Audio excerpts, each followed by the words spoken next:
हम भारत के अवाम मतानत व संजीदगी से यह अज़्म करते हैं कि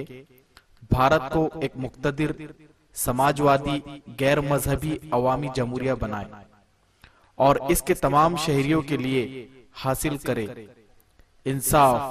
समाजी, माशी और सियासी आजादी ख्याल, इजहार, अकीदा, दीन और इबादत, मसावात बाएतिबारे हैसियत और मौका, और इन सब में उखुवत को तरक्की दे